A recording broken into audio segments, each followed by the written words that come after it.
సంక్రాంతి వచ్చిందే తుమ్మెదా, సరదాలు తెచ్చిందే తుమ్మెదా. నమస్కారం. ముందుగా వన్ టీవీ ప్రేక్షకులందరికీ సంక్రాంతి శుభాకాంక్షలు. సంక్రాంతి పండగ వస్తుంది అంటే పల్లెల్లో ఆనందం వెలువరుస్తుంది. రాత్రి నుంచే మగువలు రంగురంగుల ముగ్గులు వేస్తూ అందంగా రంగులను అలంకరిస్తూ గొబ్బెమ్మలను ముగ్గుల మధ్యలో ఉంచుతూ పరవశించిపోతూ ఉంటారు. ఇక పండగ వస్తోంది, కొత్త అల్లుళ్ళు వస్తున్నారని చెప్పి అత్తగారంటూ ఉండే సందడి అంత ఇంత కాదు. పండగ కోసం రకరకాలైన పిండి వంటలు వండడంలో పెద్దవాళ్ళు బిజీ అవుతారు. కాగితాలతో గాలిపటాలు చేస్తూ పిల్లలు హుషారుగా ఉంటారు. ఏడాది పాటు పొలంలో పనిచేసిన రైతులకు కాస్త సమయం దొరకడంతో అరుగులపై కూర్చుని పిచ్చాపాటి మాట్లాడుకుంటూ సంతోషాన్ని వ్యక్తం చేస్తుంటారు. ఇంతవరకు అనుకుంటే పొరపాటే. సంక్రాంతి అంటే టక్కున గుర్తొచ్చేది పశువులు. ఏడాదంతా పనిచేసిన పశువులు గొడ్ల చావిడిలో హాయిగా రెస్ట్ తీసుకుంటూ ఉంటాయి. పిల్లలకు తెలియకుండా పెద్దవాడు చేసే హంగామా, పెద్దలకు తెలియకుండా పిల్లలు చేసే చిలిపి చేష్టలతో నిజమైన పండగ వాతావరణం నెలకొంటుంది. అసలు సంక్రాంతి పండగ విశిష్టత ఏంటో ఇప్పుడు తెలుసుకుందాం. సంక్రాంతి వచ్చిందే తుమ్మెదా, సరదాలు తెచ్చిందే తుమ్మెదా. నెలకు ఒక రాశి చొప్పున సూర్యుడు ఏడాది మొత్తం కలిపి 12 రాశుల్లో సంచరిస్తాడు. రాశి మారిన ప్రతిసారి సంక్రమణం అంటారు. కానీ ధనస్సు రాశి నుంచి మకర రాశిలోకి సూర్యుడు సంచరించేటప్పుడు పెద్ద పండుగను జరుపుకుంటారు. అది సంక్రాంతి పండుగ. సంక్రాంతి పండుగను 3 రోజుల పాటు జరుపుకోవడం ఆనవాయితీగా వస్తోంది. సంక్రాంతి నుంచే ఉత్తరాయణం ప్రారంభమవుతుంది.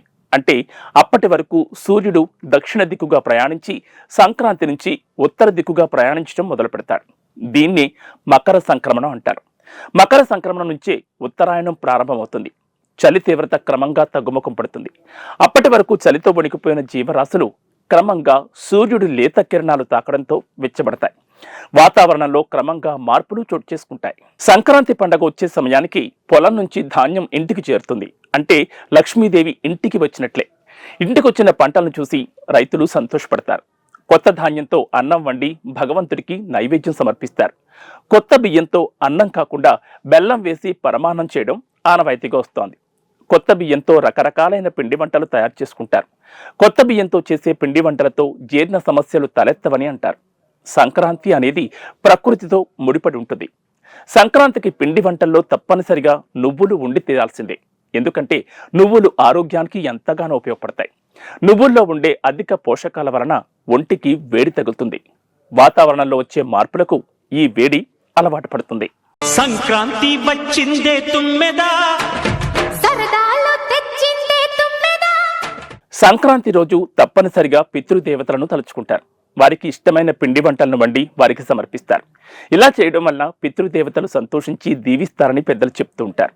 అంతేకాదు, సంక్రాంతికి పిండి వంటలు వండి పితృదేవతలకు పెట్టడం వల్ల వారికి పుణ్యలోకాలు ప్రాప్తిస్తాయని ఒక నమ్మకం. నేనే అనే భావన కాకుండా నలుగురితో కలిసి పండగను జరుపుకోవాలనే భావనను అందరిలో ప్రేరేపించడమే ఈ పండగ ప్రధాన ఉద్దేశం. ఇంటికొచ్చిన ధాన్యంలో కొంత భాగం దానం చేయడం వల్ల మోక్షం లభిస్తుంది.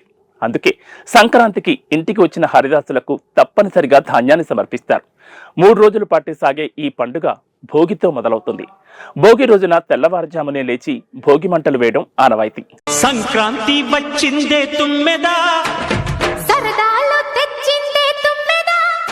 భోగి మంటల్లో పాత వస్తువులను కాల్చివేస్తారు. పాత వస్తువులు అంటే అప్పటి వరకు పడిన కష్టాలు నష్టాలకు ప్రతిరూపమని అర్థం.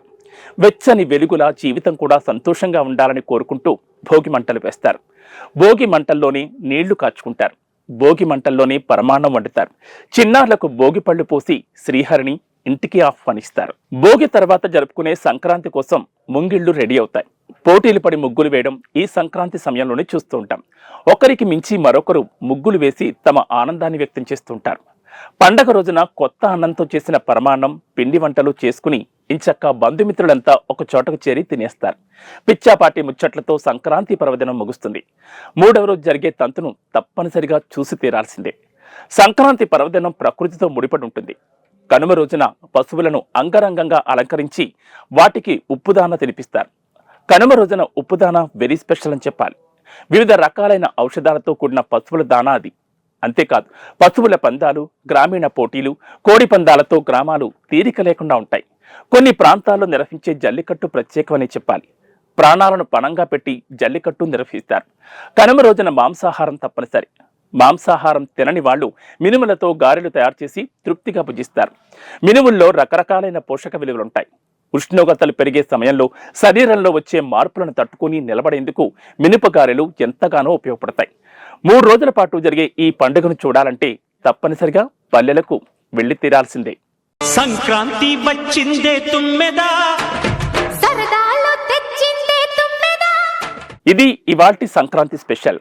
మరోసారి 1 టీవీ ప్రేక్షకులందరికీ సంక్రాంతి శుభాకాంక్షలు తెలియజేస్తూ నమస్తే.